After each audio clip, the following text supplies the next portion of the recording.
أرحب بكم مستمعينا في هذه الحلقة الجديدة من الصحة المستدامة. سعيدة باستضافتي اليوم فيها لدكتورة لما تألة الاختصاصية في أمراض الأنف والأذن والحنجرة في باريس وضواحيها. معها سنفتح هذا الملف: كيف نميز بين السعال التحسسي وسعال نزلة البرد. أنا سأقدم دراسة طبية حديثة تؤكد أن الأطفال المصابين بالحساسية أكثر عرضة لخطر تطوير أنواع أخرى من الحساسية.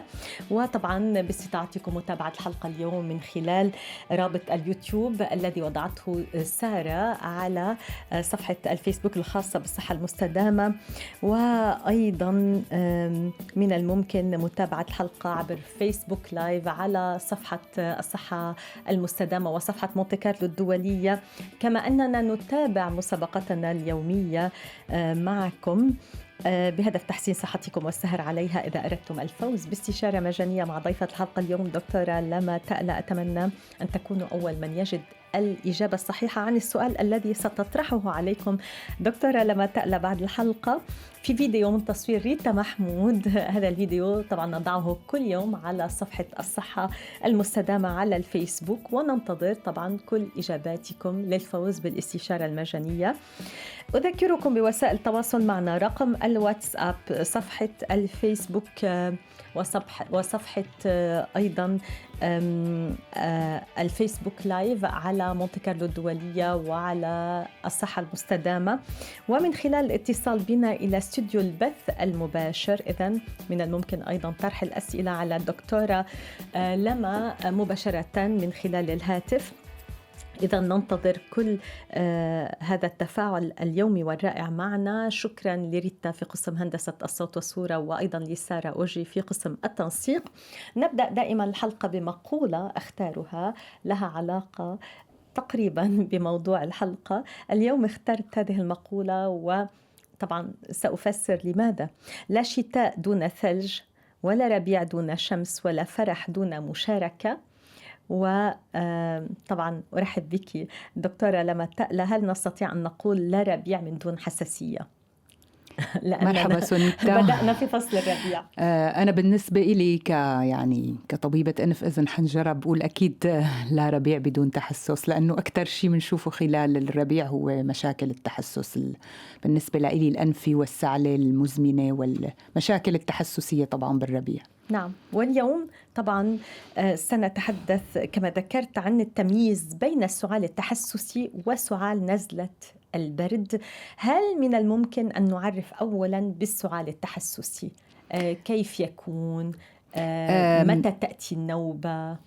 السعال التحسسي هلا حقيقة ما شرط، يعني دائما هي العالم مربوطة أنه بالربيع، بس سعال تحسسي ممكن يكون كل على مدى العام كله، يعني نعم. لأنه في محسسات غير، يعني ما شرط تكون فقط في الربيع. يعني عنا العس المنزلي أو اللي بيقولوا لهم الأكاريان، عنا العفن، عنا غبار المنزل، حتى في غبار طلع يعني معين ما بس بالربيع بيطلع، ممكن بكل العام. هيدي طبعا الاختبارات التحسسية التي تقرر التحسس على بأي سنة. وطبعا الشخص اللي عنده تحسس بيكون هو يعني بالأساس فراجيل أو يعني هش، يعني عنده قابلية بأي أنفلونزا ممكن يعني يطلع نوبة التحسس. نعم.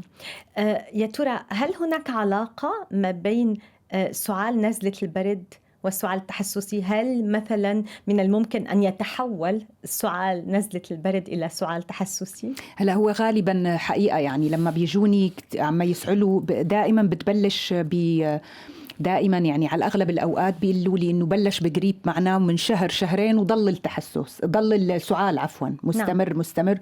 يعني بيكون بالأول سعال، طبعا حتى نفرق بين نزلة البرد والتحسسي. دائما نزلة البرد غالبا رح نقول بيكون السعال مترافق مع قشع، يعني سعال منتج. نعم. بينما السعال التحسسي غالبا بيكون جاف، نادرا ما يكون منتج يعني. فدائما بيبلش بالانفلونزا مع التهاب قصبات، التهاب انف، التهاب بلعوم، وبيتحول بعد فترة بيصير سعال تحسسي. ما شرط أحيانا ما بنلاقي بس مثل السعال التحسسي بيكون سعال تخريشي. تخريشي بتكون تخرشت الطرق التنفسية وبصير تقريبا مثل السعال التحسسي طويل الأمد، وبنتعب كتير لحتى نخفف السعال من دون الأعراض المصاحبة لنزلة البرد. من دون بتكون راحت أعراض تماما نزلة البرد. نعم.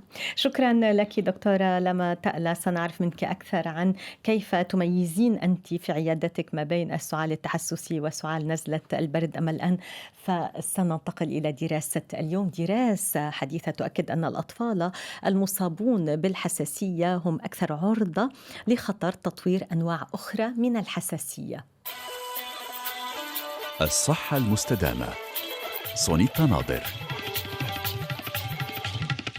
بحثت دراسة حديثة في السجلات الطبية الإلكترونية لنحو 220 ألف طفل في الولايات المتحدة تم فحصهم ما بين عامي 1999 و2020. وقدمت نتائج هذه الدراسة التي نشرت في الدورية الطبية بيدياتريكس الخاصة بالأكاديمية الأمريكية لطب الأطفال، إذن قدمت دليلا على اتجاه معترف به يعرف باسم مسيرة الحساسية، وهو تطور طبيعي للأمراض المرتبطة بالحساسية من الرضاعة وحتى الطفولة على أوسع نطاق حتى الآن.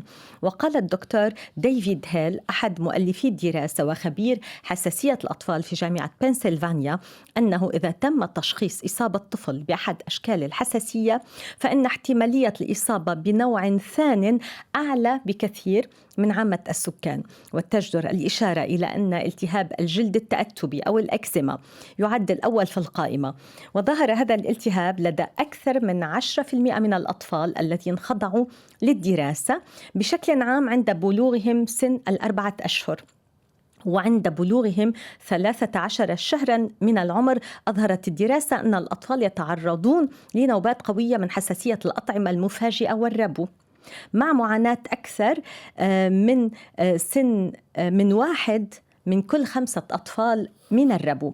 وعند عمر يزيد قليلا عن العامين وجد الباحثون معدلات عالية من التهاب الأنف الحاد أو حمى القش لدى حوالي 20% من الأطفال.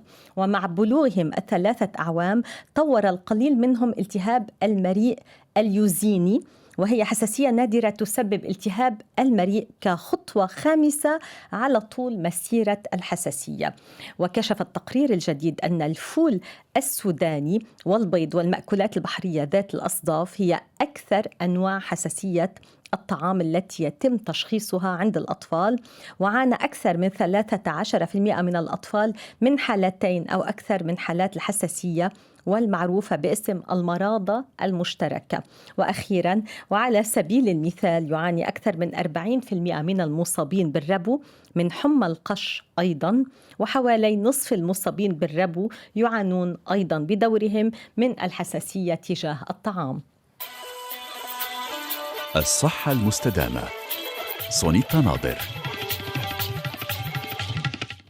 إذن أعود إليك دكتورة لما، أتمنى منك تعقيبا على هذه الدراسة. هي طويلة، هي تقريبا يعني هي معقدة مثل ما فهمت يعني الشيء. إنه بين التهاب الأنف التحسسي والربو بدك تقولي العلاقة. لا، الدراسة تتحدث عن إذا طفل أصيب بنوع من الحساسية فهو معرض أكثر من غيره لكي يطور الربو، ربو، حمى قش. أكيد، لأنه أكيد 100%، لأنه الربو في جزء كبير من أمراض الربو، لو ما أنا يعني ما أنا اختصاصي، بس في جزء كبير هو تحسسي بالربو خصوصا عند الأطفال أكيد.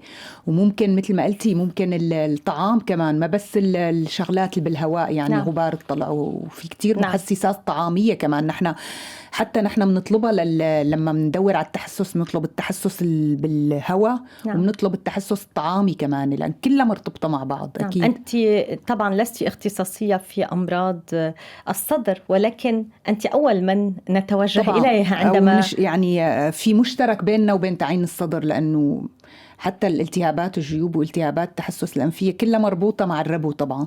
نعم.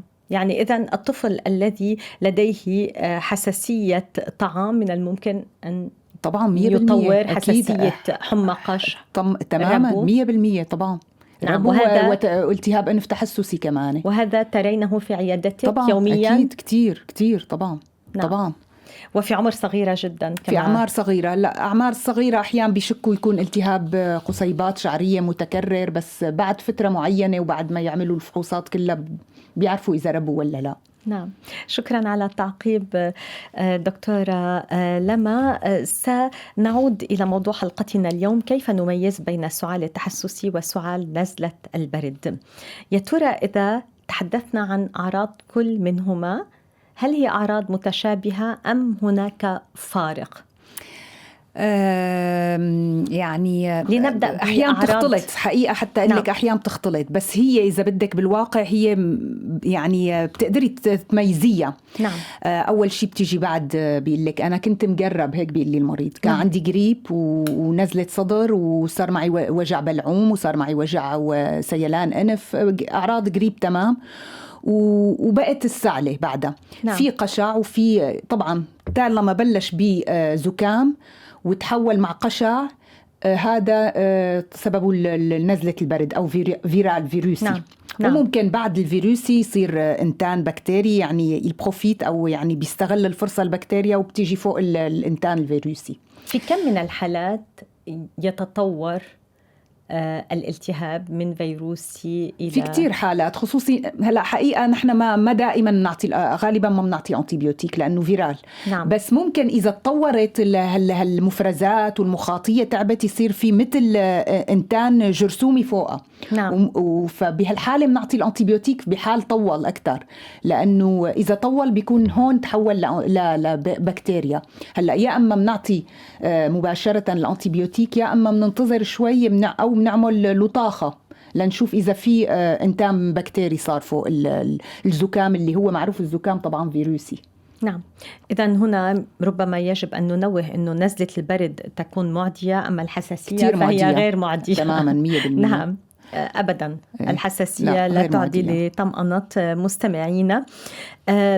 يا ترى هل هناك أوقات تكثر فيها نزلة البرد وسعال نزلة البرد، وأوقات طبعاً تكثر فيها الحساسية؟ في أي مواسم، في أي فصول؟ طبعاً نزلات البرد بالبرد بتبلش في فصل الشتاء دائماً. بتبلش يعني أنا بشوفها كتير من نوفمبر التشرين. نعم. الثاني يعني لها حد هالوقت كتير نزلات. نعم. البرد الشتوية كتير يعني. نعم. وهناك نزلات البرد بسبب المكيف في البلدان الحارة، صح؟ بسبب المكيف في البلدان الحارة، بس بتكون يمكن أكثر تخريشية من إنها فيروسات يعني. نعم. ممكن نشوف فيروسات، بس طبعا الأوج بيكون بالشتاء. يعني أنا عم بحكي على البلاد هون يعني. نعم. نعم. كتير نزلات البرد بالشتاء. نعم. بقى بالربيع بتبلش بقى السعلات التحسسية، بس غالبا السعلة التحسسية يفترض تكون يعني مع أعراض أخرى تحسسية، يعني العيون اللي بتحرق، السيلان الأنفي، العطاس، بيقول لي الجورج أو الحلق بلعومي عم يحكني، أدني عم بيحكوني، يعني بتكون مترافقة مع أعراض تانية. نعم. دكتورة لما، يا ترى هل من الممكن أن نقسم السعال التحسسي الناجم عن حساسية وليس عن عدوى فيروسية إلى 3 أقسام؟ سعال تحسسي مزمن، سعال تحسسي موسمي، وسعال تحسسي ليلي. أخبرينا. هناك أيضا من لديه سعال تحسسي في الصباح، أنا أعرف في محيطي العائلي. هلا أكيد. نعم. سعال تحسسي ممكن يكون مثل ما قلتي موسمي حسب. نعم. هلا إذا أنا عندي تحسس على الغبار الطلع بيصير بالربيع ببلش. نعم. يعني من آذار في هذا الفصل تماما يعني. نعم. هو عادة السعال الليلي، هو كمان ما شرط يكون السعال الليلي. نحن ما بخلينا كمان لحتى ننوه إنه في شغلة كتير كتير مهمة. نعم. وكتير ما الكل بيعرفه إنه في نوع من السعال المزمن سببه ما شرط نهائيا تحسس. في كتير بيفكر إنه تحسسي، بس سببه كتير مهم هو الرفلو أو القلص المعدي المريئي. نعم. هذا أحد الأسباب. نعم. كتير مهمة للسعال المزمن، فهيدي نعم. كمان بدنا نستبعدها يعني. ولا ينتبه عامة ولا الأشخاص ولا هي الأطباء. عادة سعال ليلي، لأنه نعم. طبعا بيصير على عند الاستلقاء بتطلع المفرزات أو بتطلع الحموضة أو مفرزات المعدة على الطرق التنفسية وبتخرشها وبيصير سعال. هي كتير سبب مهم، وأحيان كتير بنغلط فيها بنفكرها سعال تحسسي، بس هي ليست، وبنعطي أدوية التحسس والبخاخات والكورتيزونات وما بتمشي. نعم. إذن هل نستطيع أن نقول أنه أصعب أنواع السعال للعلاج هو السعال التحسسي إذا ما قررنا العلاجات؟ لا ليس أصعب، لا نعم. أبدا ليس أصعب. نعم. لأنه إذا فعلا تأكدنا أنه تحسسي مع مضادات تحسس ومع البخاخات الكورتيزونية نعم. التبخيرات شيء الإنالاسيون اللي بيعطوه عن طريق الفم كمان نعم. هي بتتحسن مباشرة. اللي أصعب أنا بشوفها هي حقيقة تعيت الارتجاع المريئي أو القلص، لأنه بيكون صار في التهاب مزمن بالطرق التنفسية وتطول كتير 5-6-7 أشهر لحتى ترجع نعم. لطبيعتها، وذلك عند علاج طبعا الارتجاع. حتى لو عالجنا أحيان بيبقى ارتجاع يبقى السعال الناجم. ايه طبعا بيضل أحيان كتير رغم أنه متأكدين أنه الارتجاع. على كل نحن ولما بيجينا سعال مزمن بنجرب أحيان بنجرب كل الأدوية التحسسية والارتجاع نعم. حتى غالبا الطبيب العام بيعطي الاثنين مع بعض. نعم. ما هي البيئة التي ربما قد تزيد من خطر حدوث نوبات سعال، سواء سعال تحسسي أو سعال ناجم عن نزلة برد؟ هل ربما إذا كنا في بيئة مدخنة، في بيئة لديها أو فيها الكثير من المواد الكيميائية، يا ترى أي بيئة علينا تجنبها من أجل تجنب نوبات سعال مزعجة؟ ويا ترى كيف من الممكن أيضا أن نوقف نوبة سعال تدوم كثيرا؟ مثل ما قلت لك حقيقة بنعطي كل الأدوية، أحيان ما عنا حل، يعني بيضل السعال لحالة لحتى ترجع لحالة طبيعة المخاطية، الطرق التنفسية بترجع لحالة يعني بشكل تدريجي رغم كل الأدوية نعم. بس مو دائما طبعا.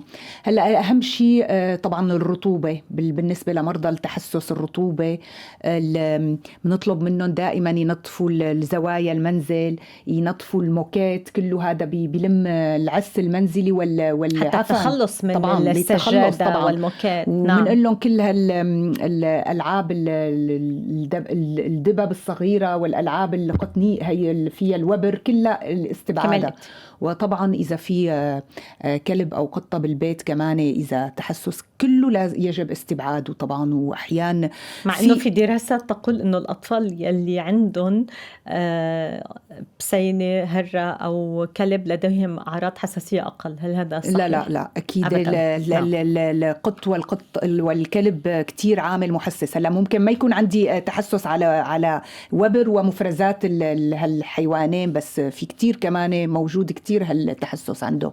إذا طلع بالتحاليل يجب استبعادي، أما بده يضل عنده الأعراض موجودة يعني. نعم. بعدين عنا كرنيه بنعطيهم إياهم، لازم يغسلوا الفرش ويغسلوا حتى المخدات وكلها يغسلوها لدرجة معينة، لأنه إذا في فعلا تحسس على العس المنزلي ما بعرف قديش لازم تكون الحرارة مرتفعة فوق 60 درجة طبعا. مئوية حتى نقضي لازم على تكون تقدر تقضي عليها. نعم. يا ترى كيف من الممكن في المنزل أن نوقف نوبة سعال مزعجة سواء كانت تحسسية أو ناجمة عن نزلة برد بالطرق المنزلية، إذا لم يكن لدينا أي بخاخ أو أي دواء سعال؟ هلا طبعا أنا بشوف الأهالي، بس نحن ما منصح فيها، يعني الأهالي أو الكبار يعني عندهم دائما أدوية مضاد سعال، بس المضاد السعال أولا بيعمل إدمان، ثانيا لماذا؟ في مواد بتعمل إدمان فيها المواد المهدئة هيدي مثل التوبلكسيل وكلها شغلات هي عبارة عن كمان يعني بتأثر على، هي عصبية، هي أدوية نعم. عصبية، لأنه بتصبت مركز السعال بالدماغ كمان هي يعني نعم. فما بنعطيها حتى لمرضى الربو، ممنوع إعطائها، للمرضى اللي عندهم مشاكل تنفسية ممنوع إعطائها، وأيضا تؤثر على الانتباه أعتقد، وتؤثر على من الانتباه تمام. فبتشوفي دائما بيجوا المرضى لا بس هيدي أولا بتهدي السعال مزبوط، بس أولا بتعمل إدمان، ممكن تعمل قصور تنفس، يعني بتاخديها فعلا إذا كتير المريض يعني خطيرة هذه خطيرة. أنا الأدوية؟ أنا من ناحيتي ما بكتبها. هلا مثل ما عم بتقولي، إذا حسيت إنه إسا في مفرزات وقشع وحسب الفحص بعطي أنتيبيوتيك. أنا ممكن يتحسن كتير على الأنتيبيوتيك، وبعطي 2-3 كورتيزون. هلا إذا ما مشى مع 2 بنرجع بقى على أدوية المعدة، أدوية التحسس، البخاخات الأنفية، بخاخات الكورتيزونية وكل شيء. بس مثل ما عم تقولي بالمنزل، في أنا بقول لهم دائما المنقوعات مع العسل، معروف هذا مهدئ. العسل جيد جدا للطرق التنفسية وبيهدئ السعلة. نعم، مع العلم أنه في أشخاص يبدو أنه لديهم حساسية على العسل. إذا عنده حساسية على العسل بالمقلوب هلا لا، ما أكيد لا. نعم. إذن هل فعلا يجب أكل الطعام الغني بالفيتامين سي؟ إنه بيرمم المخاطية وبيساعد بيقوي المخاطية، بس يعني هذا مكمل، يعني ما رح نقول إنه إذا أخذوها رح يطيب يعني من السعال يعني. بس أكيد بيقوي مناعة المخاطية التنفسية. هل ينفع مضاد الهستامين عندما يكون لدينا سعال ناجم عن نزلة برد؟ إذا معه لا طبعا. إذا بس لا أكيد لا. نعم أكيد لا. إذا فقط سببه نزلة برد أو فيرال، لا أكيد لا. نعم. كيف نستخدم مضاد الهستامين إذا كان لدينا سعالا، إذا كان لدينا سعال تحسسي؟ بنعطيه حبوب، وممكن يكون كمان هلا في بخاخات موجود فيها كورتيزون مع أنتي هيستامينيك إذا تأكدنا إنه السعال تحسسي. طبعا إذا عنده قصة تحسسية يعني. نعم. هل يؤخذ قبل النوم صباحا؟ لا، متى قبل يكون النوم لأنه مفعوله بيعطي نعاس كمان. دائما بنعطيه قبل النوم.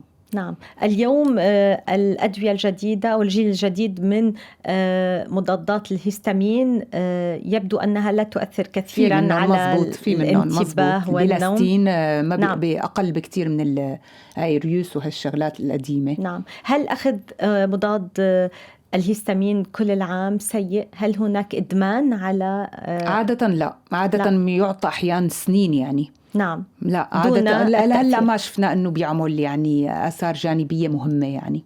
نعم. شكرا جزيلا دكتورة لما تقلع على كل هذه المعلومات القيمة والمفيدة لمستمعينا حول التمييز ما بين السعال التحسسي وسعال نزلة البرد. طبعا تبقين برفقتنا للإجابة عن أسئلة مستمعينا.